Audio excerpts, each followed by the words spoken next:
எல்லாருக்கும் வணக்கம். எல்லா புகழும் முருகனுக்கே. எல்லாரும் வந்து சொல்லுவாங்க, ஒரு இடத்துல வந்து உங்கள் லைஃபோட சக்ஸஸ் என்ன காரணம்?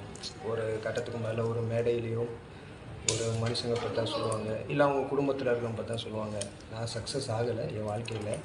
ஆனால் என்னோடய கடந்த வாழ்க்கையில் வந்து இப்போக்கி கடந்த வாழ்க்கையை நினச்சி பார்த்தீங்கன்னா ஒரு அளவுக்கு சக்ஸஸ் தான் நான்.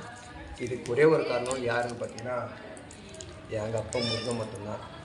இன்றைக்கி இவர் இல்லைன்னா நான் இங்கே இல்லவே இல்லை, இந்த உயிர் மூச்சு இல்லவே இல்லை.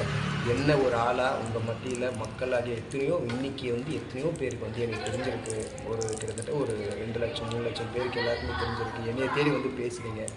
முதலெல்லாம் எங்கள் அப்பா என் வாழ்க்கையில் வரத்துனாலாம் ஒருத்தன் சாப்பிட்டியா இல்லையாலாம் ஒருத்தனும் கேட்க மாட்டான். ஆனால் இப்போவே வந்து இத்தனை சொந்தங்கள் என் அப்பா மூலியமாக நீங்கள் எல்லோரும் எனக்கு கிடைச்சதுக்கு வந்து ஒரே ஒரு நன்றி யாருக்குன்னா என் அப்பா முருகருக்கு மட்டும்தான், வேறு யாருக்குமே கிடையாது.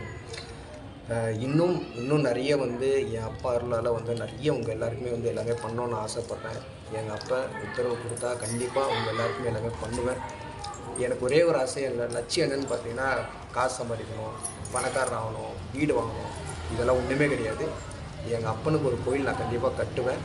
இது எனக்கு கனவுல வந்தது. கண்டிப்பாக இது எங்கள் அப்பா இன்றைக்கி இந்த கோயிலை எனக்கு செவ்வாய்க்கிழமை நாள் நான் சொல்கிறேன், எங்கள் அப்பா சாட்சியாக சொல்கிறேன், சத்தியம். கண்டிப்பாக ஒரு கோயில் கட்டுவேன்.